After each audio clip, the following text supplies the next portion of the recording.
Pero ahora me llamaba la atención, porque en el libro de Daniel 4, nosotros vamos a ver a un hombre que no es cualquier hombre, es el hombre más poderoso del mundo en ese tiempo. Es como decir el Donald Trump, Putin, Xi Jinping o cualquiera de esos grandes líderes mundiales. Tiene todo un imperio bajo su mando. Pero ahora viene, y en el capítulo 4 de Daniel, él tiene una visión, tiene un sueño, y él no logra entender qué es lo que está pasando. Y es un pasaje, yo lo veía muy profundo, lleno de revelación de Dios, y me llamaba la atención también de que Dios no da el mismo nivel de revelación a todos. A algunos les da más. Nosotros vemos a los discípulos de Jesús, y los discípulos de Jesús, dice que habían 5,000 que él alimentó. Ahí están los 5,000 escuchando la palabra de Dios y recibiendo y alimentándose. Pero de esos 5,000, él solo envió a 72 que venían emocionados y decían: miren, hemos visto enfermos sanar, demonios ser liberados.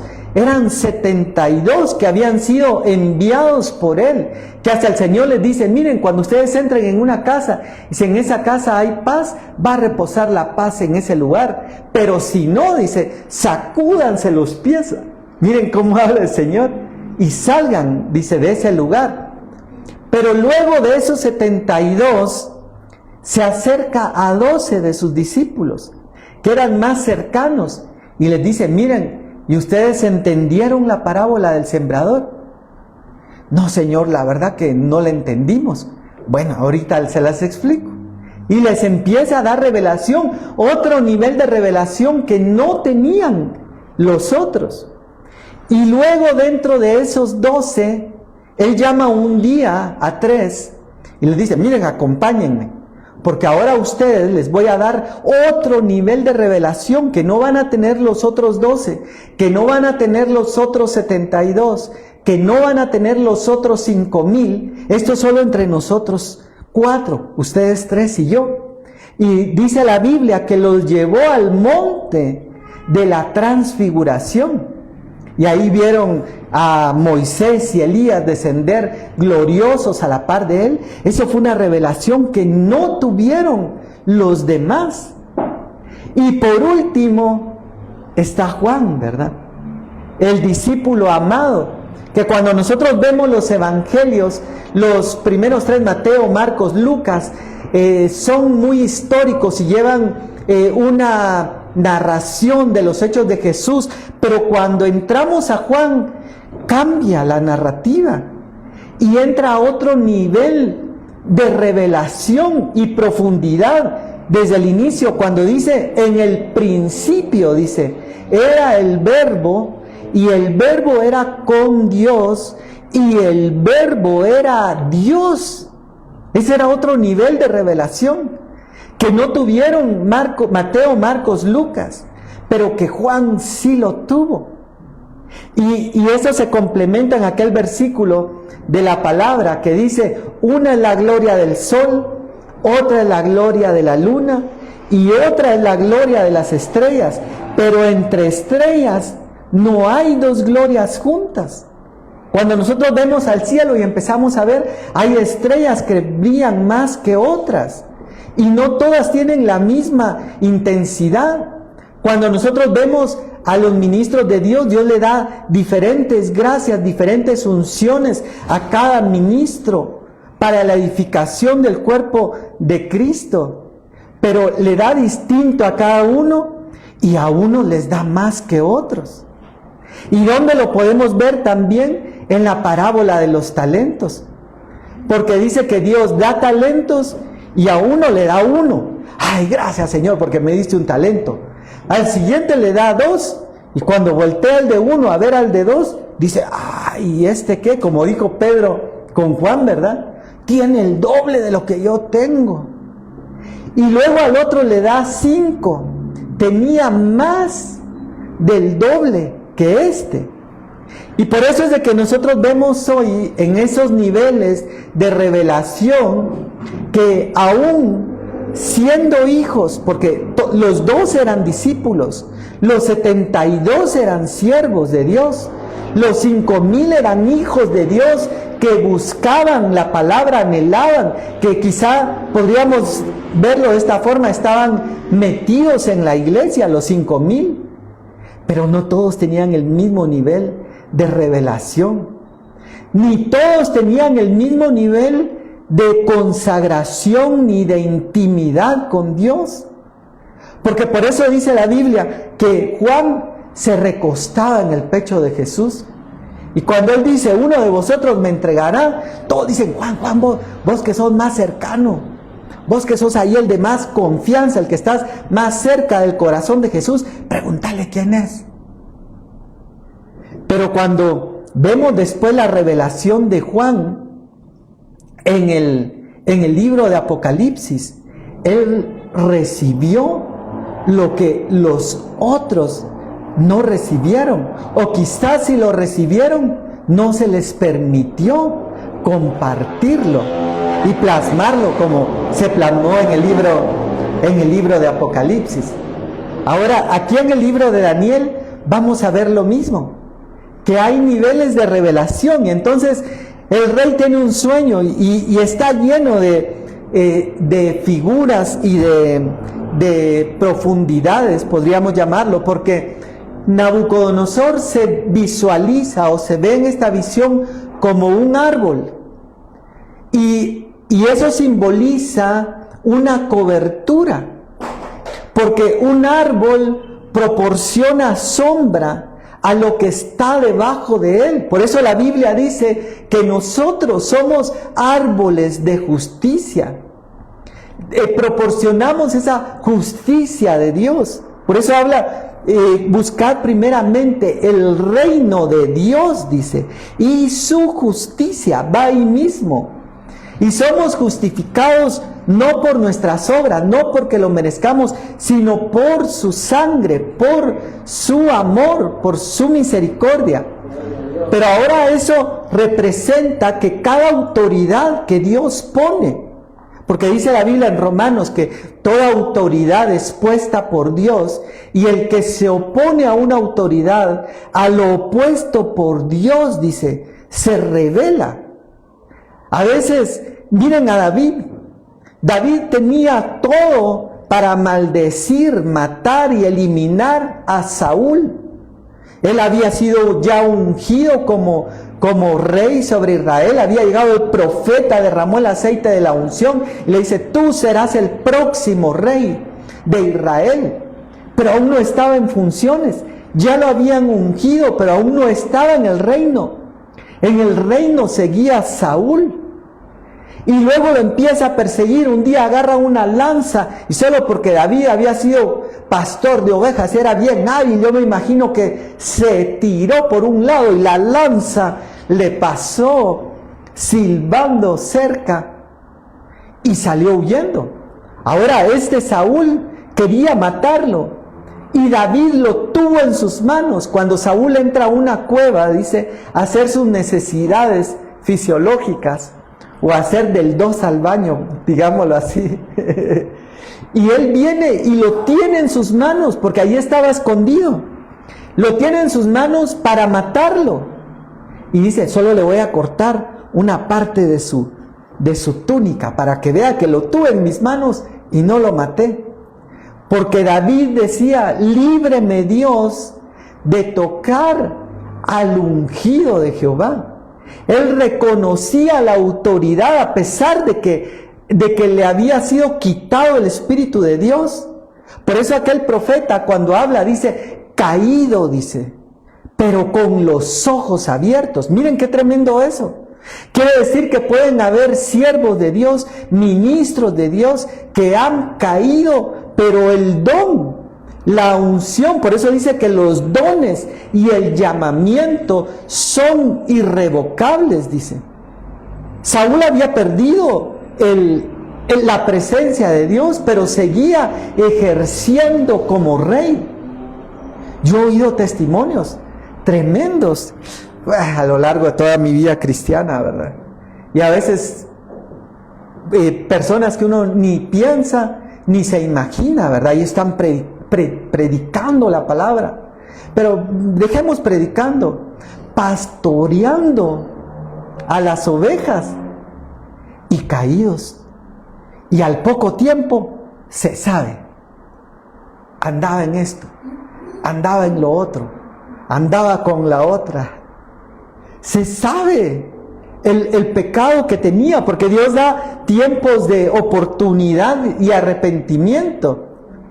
Pero aún así el don permanece. Entonces, volviendo acá, cada autoridad es puesta por Dios. Y cada autoridad tiene una cobertura que Dios ha delegado. Por eso dice, cuán bueno y cuán delicioso es habitar los hermanos juntos en unidad. Es como el buen óleo que desciende sobre la cabeza. Miren qué tremendo. Por eso el apóstol Pablo le escribe a la iglesia y les dice, oren por mí, les dice. Oren por mí porque yo soy su cobertura, yo soy su cabeza. Oren por mí para que Dios me dé de nuevo para predicar su palabra. Pero yo le agregaría, oren por mí para que no nos desviemos ni a la izquierda ni a la derecha en la doctrina. Oren por mí para que el mundo no nos seduzca por medio de todos los atractivos del pecado y perdamos esa unción. Miren, cuando el Señor le habla a las iglesias de Apocalipsis, viene y le dice a Juan, escribe al ángel de la iglesia que está en Efeso. En otras palabras, lo que él está diciendo es, escríbele a la cabeza que yo he puesto, a la cobertura que yo he constituido, porque toda autoridad es puesta por Dios. Aunque no la reconozcamos, o aunque quizás no la querramos reconocer, ahí está puesta. Y va a haber bendición en reconocerla, y va a haber maldición en rechazarla, porque dice, el que se opone a una autoridad, a lo establecido por Dios se opone. Entonces no nos estamos oponiendo a esa figura, sino a Dios que la puso. Por eso David, ¿verdad? David pudo haber dicho, a mí que perdió el Espíritu del Señor no me va a mandar ni me va a decir a mí lo que tengo que hacer. Pero él sabía que no se oponía a él, se oponía a Dios que lo había establecido. Ahora, aquí también es importante establecer que ha habido abuso de autoridad, porque lo ha habido también. Han habido ministros, y lo dice la Biblia en las epístolas de Pedro, no me acuerdo si es primera o segunda de Pedro, habla de no enseñorearse de la grey, dice, sino que habla de pastorear. De pastorear es llevarla, cuidarla, llevarla a esos pastos, alimentarse, compartir la palabra, los dones, curarla, ungirla. Eso es el pastor, eso es pastorear. Y cuando la oveja se pone rebelde y se va a caer a un hoyo, o por andar de ahí papaloteando se la llevó un lobo, ir a buscarla y rescatarla, ese era el trabajo de un pastor. Y eso dice la Biblia, no enseñorearse de las ovejas con esa autoridad, sino así como es Dios con nosotros. Dios nos enseñorea de nosotros con esa autoridad. Pero miren, pues, quiero avanzar un poco más acá, porque entonces Nabucodonosor ve todo eso y ve esa figura de ese árbol en el cual podían hacer su nido las aves de los cielos, en el cual podía dar sombra a los que se refugiaban bajo él. Ay, qué calor, me voy a ir a poner debajo de aquel árbol para sentirme mejor. Pero ahora él tiene el sueño y el árbol es cortado. Viene un corte para ese árbol, que era Nabucodonosor, y manda llamar a todos los magos, adivinos. Otra vez volvemos a los niveles de revelación, y nadie podía interpretar. Entonces dice, llamen a Daniel, dice. Miren verso 8, Daniel 4:8 dice. En el 7 nadie dice, 7 parte final, y les dije el sueño, pero no me pudieron mostrar su interpretación. Verso 8, Daniel 4:8, hasta que entró Daniel delante de mí, cuyo nombre es Belsasar, como el nombre de mi Dios, y en quien mora espíritu de los dioses santos. Así lo describe Nabucodonosor. Conté delante de él el sueño diciendo, y le empieza a contar el sueño. Ahora, ¿saben qué me impresionaba? Que miren cómo nosotros, como hijos de Dios, tenemos una ventaja. Porque, ¿cómo iba a venir la revelación por los magos adivinos si era una visión que no venía de ahí, sino venía de parte de Dios? Entonces, en el libro de Hechos mencionábamos que está aquella mujer que tiene espíritu de adivinación, dice. Y ella dice, estos son siervos del Dios Altísimo. Y un día se cansa Pablo y reprende el espíritu y ya no puede adivinar. Hay espíritus de adivinación en el mundo. Por eso es que la gente va con brujos, va con hechiceros y le atinan a algunas cosas o a varias cosas. Porque hay espíritus contrarios a Dios que pueden también obrar. Llega Moisés y Aarón delante de Faraón y les dice, dice Dios, deja ir a tu pueblo. ¿Y qué señal hacen? Aquí están nuestras varas. Las tiran y se convierten en serpiente. Y Faraón se ríe. Dice, a ver, llámenme a Janes y Jambres. Ustedes piensan que con el truco de la vara serpiente me van a engañar. A ver, Janes y Jambres. Tiran su vara y también se convierte en serpiente. Dice, eso quiere decir que en el mundo también pueden hacer señales. Por eso la Biblia no nos llama a seguir señales, sino nos llama a seguir la palabra, aún con la palabra profética. Que hay palabra profética y hay palabra profética verdadera de parte de Dios, pero también hay falsa. Por eso dice la Biblia, la palabra profética más segura, que es la palabra de Dios, que no se va a contradecir. Pero entonces, ahora en este nivel de revelación, solo el que está cercano a Dios va a tener la interpretación. Y entonces viene Daniel y dice, Belsasar, jefe de los magos, ya que he entendido que hay en ti espíritu de los dioses santos y que ningún misterio se te esconde. Miren el concepto o la imagen que tenía Nabucodonosor acerca de Daniel. El mundo va a ver en nosotros. Por eso yo les decía, usted que está más cerca de Dios, a mí me han dicho así en varias ocasiones. Yo me recuerdo en mi trabajo también, en algunas oportunidades se acercó alguien, vos que estás más cerca de Dios, a vos sí te oye, dice, haceme favor de orar por mí.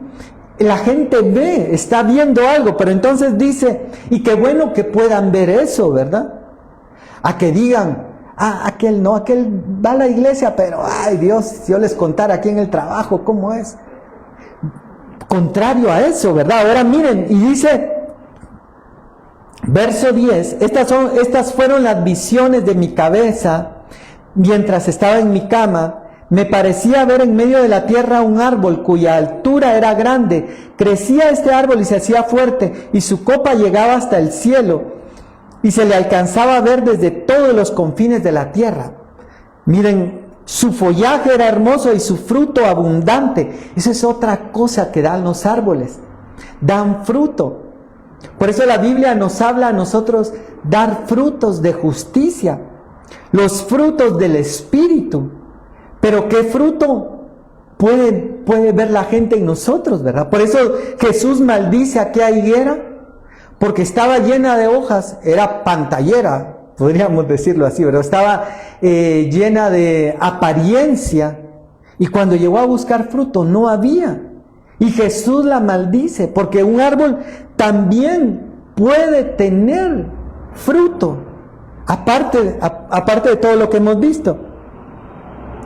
Y debajo de él, dice, se ponían a la sombra las bestias del campo, y en sus ramas hacían morada las aves del cielo, y se mantenía de él toda carne. Miren todo lo que puede tener una cobertura, una autoridad: frutos, sombra, ramas para hacer nido, está a la vista de muchos. Pero ahora miren, verso 13: y vi las visiones de mi cabeza mientras estaba en mi cama. Y aquí es donde se empieza a poner más interesante. Dice: he aquí un vigilante, dice, y santo descendía del cielo. Ahora, aquí no está hablando, está utilizando una palabra especial, esta palabra vigilante. Y en los textos originales, porque me fui a los números Strong para ver el significado en el texto original arameo, dice que un vigilante era alguien que estaba despierto, que está en vela. Como cuando la Biblia habla, ¿se recuerdan de aquellos atalayas que se ponían en la muralla? Y mientras todo el pueblo dormía, esos atalayas tenían que estar despiertos para que si venía un enemigo a atacarlos, ellos tocaban trompeta. Y al sonar la trompeta, el pueblo se alistaba, se ponía en guardia o salía huyendo, dependiendo la circunstancia. Pero si no había atalaya, entonces llegaban los ejércitos y los agarraban desprevenidos. Solo estaban todos durmiendo y en eso ¡pah!, se oía todo el escándalo. Ahora, aquí menciona unos vigilantes que están descendiendo del cielo, es decir, no son humanos, no son parte del ejército de Nabucodonosor, no son parte del ejército medo-persa o algún otro cercano, sino que es un vigilante que está descendiendo del cielo, pero que además tiene otra característica. Dice vigilante y santo, dice. Porque cuando nosotros empezamos a ver estos seres, porque está descendiendo del cielo, podemos ir a Salmo 82, y vayamos rápidamente. Nos ha avanzado un poco el tiempo, pero vayamos a Salmo 82.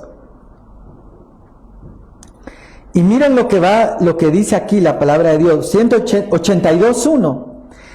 Dios, dice esta versión Reina Valera 60, está en la reunión de los dioses con D minúscula, dice. Miren qué interesante. Ahora miremos otra versión, miremos por ejemplo la Nueva Biblia de las Américas. Dice: Dios ocupa su lugar en su congregación, dice.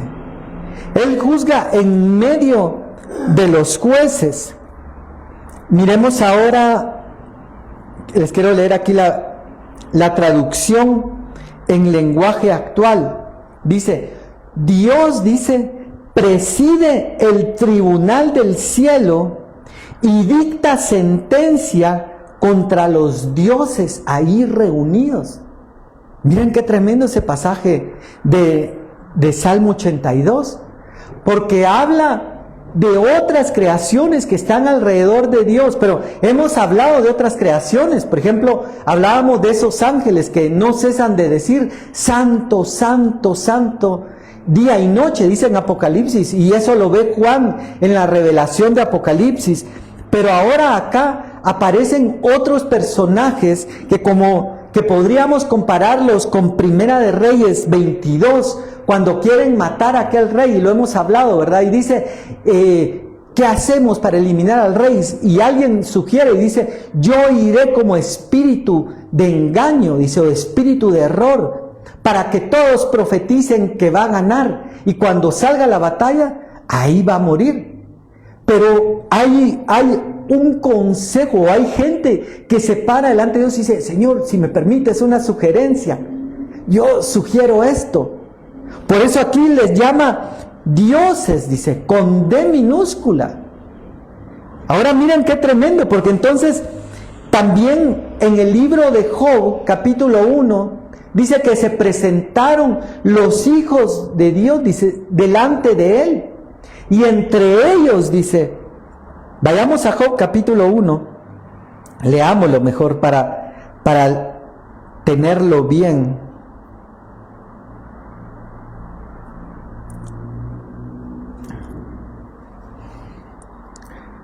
Solo voy a cambiar a versión. Miren lo que dice Job 1.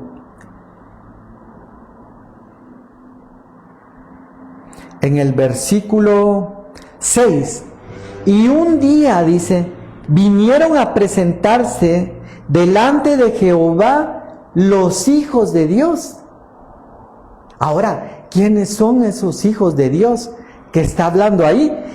Entre los cuales vino también Satanás, y sabemos la historia, ¿verdad? Satanás fue a poner en mal a Job y le dijo, sí, ¿cómo no te va a buscar si tienes protegido todo lo que tiene?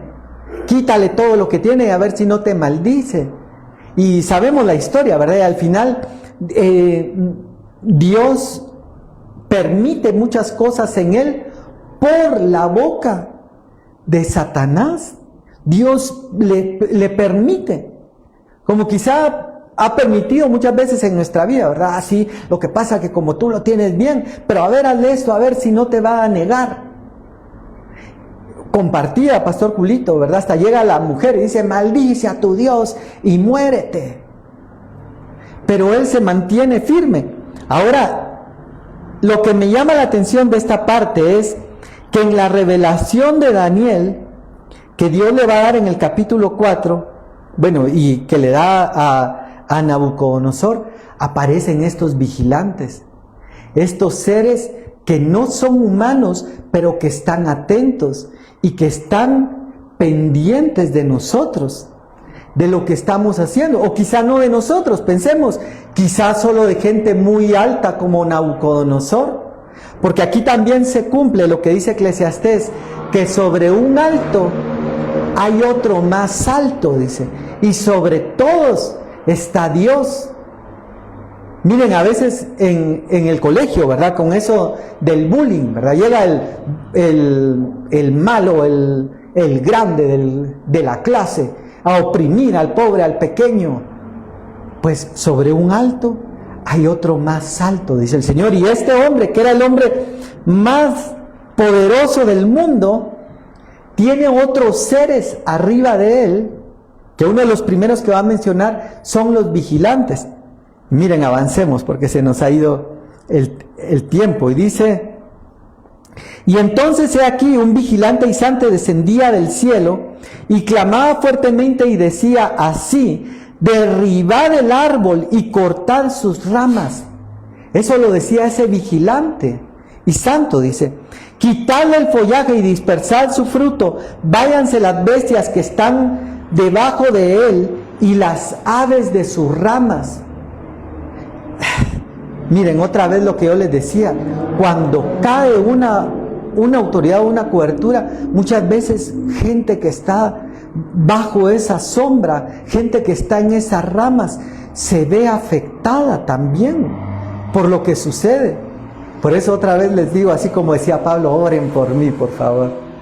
Oren, como decía, oremos por los ministros, oremos por los que están en eminencia, dice. Necesitamos esas oraciones, pero quiero seguir leyendo, verso 15.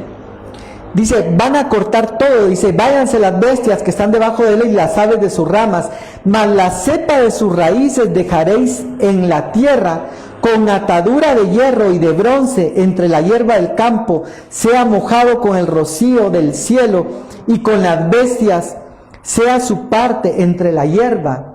¿Se acuerdan cuando la Biblia dice que no apagará el pábilo que humea?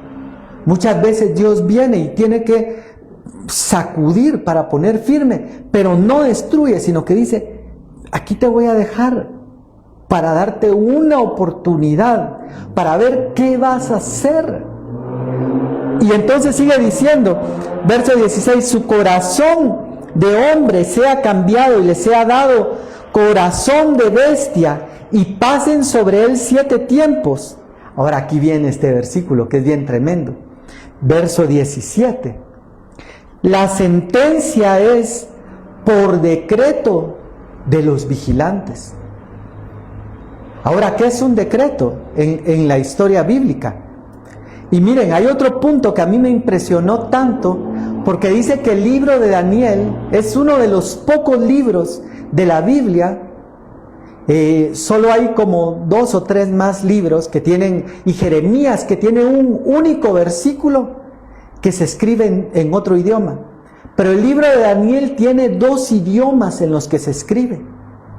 Tiene el arameo normal que se usaba en el reino, y tiene un arameo judaico o bíblico que era el que se utilizaba en el ámbito judío.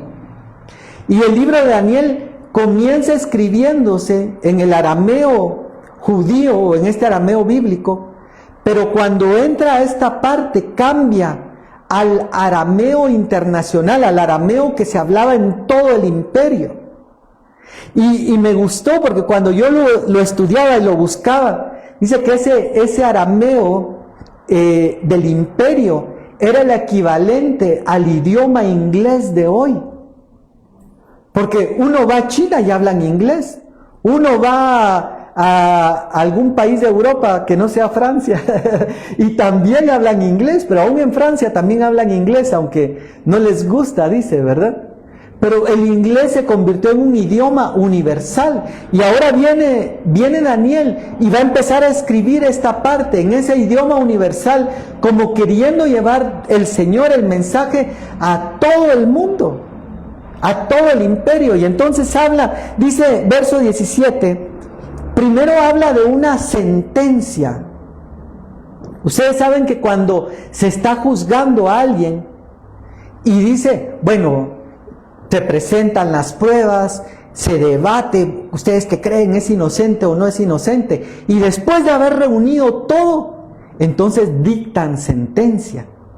La sentencia es el paso final después de haberse reunido y haber dialogado, y dicen, ahora lo sentenciamos a quedar libre, o lo sentenciamos a cumplir con este tiempo de cárcel, o a la silla eléctrica, o a inyección letal, no sé, esa es la sentencia después de haber sido juzgado. Pero ahora viene acá y dice, la sentencia es por un decreto, por algo oficial. Pero lo que me impresiona es que dice, no es de Dios, sino que dice, la sentencia es por decreto de los vigilantes. Miren qué tremendo, porque la Biblia habla que cuando cuando Gabriel peleaba el cuerpo de Moisés con Satanás, dice, ni aún él, dice, que Gabriel es uno de los ángeles más poderosos y de más alto rango del lado de Dios, dice, ni aún él se atrevió a proferir juicio de maldición en contra de Satanás. Ahora miren qué tremendo, porque aquí vuelvo a lo mismo. Satanás, antes de ser Satanás, había sido Luzbel, había sido una autoridad puesta en el huerto del Edén para guardar. Y Gabriel, aunque estaba caído, seguía reconociendo, como David seguía reconociendo la autoridad en Saúl, a pesar de que había perdido el Espíritu de Dios. Y entonces dice en Judas, ni aún Gabriel se atrevió a proferir juicio de maldición en contra de él, sino que dijo que el Señor te reprenda. Por eso yo siempre he dicho, la Biblia dice, en mi nombre echarán fuera demonios, pero no dice, en mi nombre echarán fuera al diablo, que el Señor los reprenda. Hay niveles, como que Dios dice, miren, ustedes los voy a dejar en las ligas de espíritus y demonios. Ya Satanás, eso me lo dejan a mí. Por eso, dice en otro versículo de la Biblia, y el mismo Dios de paz, dice, aplastará en breve a Satanás, poniéndolo bajo la planta de vuestros pies. Pero entonces eso quiere decir que no nos toca a nosotros. Hay batallas que no nos toca pelear a nosotros, sino que nos toca dejar al Señor. Ahora dice, esta sentencia es por decreto de los vigilantes. Entonces allá aparece el primer grupo de personajes que van a dictar una sentencia y un decreto. Y luego dice, y por dicho de los santos, la resolución. Aparece otro atributo que les dan a los personajes. Primero habla de vigilantes, luego habla de santos, pero un santo es un apartado, porque también dentro de estos vigilantes o dentro de estos seres, que también los menciona Job cuando dice, ¿dónde estabas tú cuando yo fundaba la tierra? Dice Job 38, me parece que es, cuando yo fundaba la tierra, y los hijos de Dios, dice, se regocijaban en las estrellas. Está hablando de esas creaciones, pero en Génesis 6 habla y dice, y viendo los hijos de Dios que las hijas de los hombres eran hermosas, vinieron, descendieron, tomaron cuerpos para sí y tuvieron relaciones con las hijas de los hombres, y de esa mezcla, dice, nacieron, así lo dice Génesis 6, los Giborim, o los hombres de poder o de renombre, y los Nefilim, o los gigantes, dice. Quiere decir entonces que no todos los vigilantes han permanecido en su torre de atalaya. Muchos se han ido. La serpiente en el huerto quizá pudo haber sido como uno de estos vigilantes, porque si no, no hubiera tenido acceso al huerto. Como cuando vemos esas empresas que tienen acceso de seguridad y vienen con el carnet, ¿verdad? O con reconocimiento facial o acceso biométrico. Entra y dice, a esta zona está restringida, solo para los de la foto, solo para los que tienen autorización. Y pone la mano, pasen, yo tengo acceso. La serpiente tenía acceso al huerto, pero se perdió. Por eso otra vez vuelvo a lo mismo. Miren qué importante orar por los ministros, los pastores, porque el mismo Pablo dice, si aún nosotros, dice, o un ángel del cielo viene y les predica un evangelio distinto, sea anatema, dice. Miren, se nos ha ido el tiempo, pero quiero ir finalizando ya con esto, porque es un tema muy, muy lindo, pero, un poco profundo tal vez, porque no siempre hablamos de todos estos seres o estas creaciones no humanas, pero lo que me llamaba la atención a mí es de que estas creaciones no humanas están pendientes de nosotros, como cuando dice el apóstol Pablo, dice, teniendo alrededor nuestro tan grande nube de testigos, dice, hay testigos viendo, pendientes. Cuando nadie ve, ahí está la nube de testigos, ¿verdad? Cuando nadie nos mira, ahí está la nube de testigos y está el Señor también, viendo. Pero entonces ellos pueden decretar cosas y dar sentencias en contra de los que estamos en la tierra. Quiero ir finalizando, miren, dice, ¿para qué? Ahora, la sentencia es por decreto de los vigilantes y por dicho de los santos, la resolución, dice. Eso era lo que les quería decir. ¿Por qué menciona a los santos? Porque muchos de esos vigilantes, como los de Génesis 6, perdieron su santidad, perdieron el estar apartados para Dios. Por eso en Judas dice que ellos cambiaron su señorío, dice. Vinieron a tomar cuerpos humanos para darse al placer, para cambiar lo eterno por lo temporal. Por eso tiene que venir acá y hacer que, aunque hay otros, tienen que ser santos, los que menciona acá, dice. Y termina diciendo, para que conozcan los vivientes, dice. Así lo dice aquí la Biblia. Estoy leyendo literal y tocando todos los versículos para que ustedes los puedan terminar de estudiar en casa, dice. Para que conozcan los vivientes que el Altísimo gobierna sobre el reino de los hombres. Ahora, miren, perdonen que tengo que tomar un momento más acá. Ahora, ¿quiénes son los vivientes? Porque alguien podría decir, los vivientes somos nosotros, todos los que tenemos vida. Pero aquí hace una distinción entre los vivientes y los hombres que va a mencionar abajo en el versículo.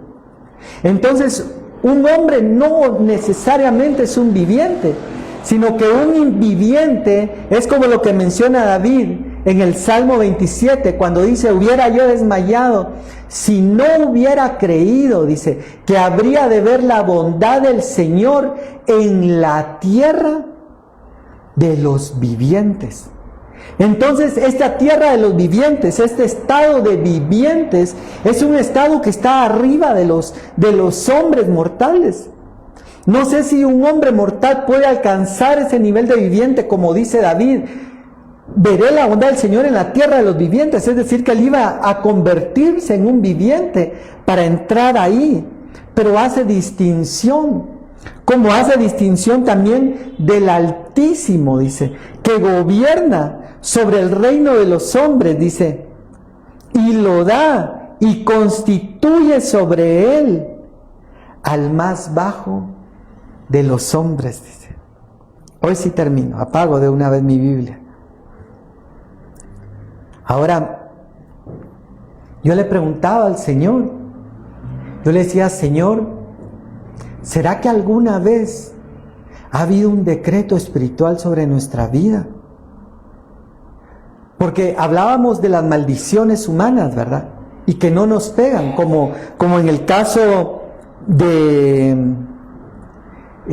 ¿cómo se llamaba este profeta? De la burra. Balaam, ¿verdad? Como en el caso de Balaam, gracias. Porque él quiso maldecir al pueblo de Israel y no pudo. Porque dice, no puedo maldecir lo que Dios ha bendecido. Pero ahora viene un decreto que sí va a pegar. Porque Nabucodonosor quizá había perdido el norte, como decimos comúnmente. Él era el más poderoso. No había a quien rendir cuentas. Él decía, no, yo soy libre, aquí yo me mando, hago lo que se me da la gana. No hay nadie sobre mí. Y tiene que venir Dios a recordarle que sobre un alto hay otro más alto. Y sobre todos está Dios, dice el libro de Eclesiastés. Y entonces va a haber un decreto sobre él para ponerlo en orden. Y nos faltó tiempo porque menciona las bestias, porque en el Salmo dice, lo hiciste menor que los ángeles, pero lo pusiste a gobernar sobre las bestias. Vuelve a hablar de esos niveles. Pero viene y descienden a Nabucodonosor hasta el punto de bestia, hasta el punto donde él le caía el rocío del cielo, estaba en el campo. Y miren, yo he escuchado testimonios a veces de personas. Recuerdo un testimonio de una persona que se encerró en su cuarto, dice, por mucho tiempo. No abría las cortinas, no salía, ahí le llevaban su comida, tenía miedo de salir. Yo decía, como ese decreto que le pasó a Nabucodonosor. Su altivez, quizás su vanagloria, decir, esta es la gran Babilonia, porque así lo va a decir atrás. Esta es la gran Babilonia que yo creé, dice. Estos jardines colgantes. Y cuando él está hablando eso, se ejecuta el juicio de Dios y queda como bestia.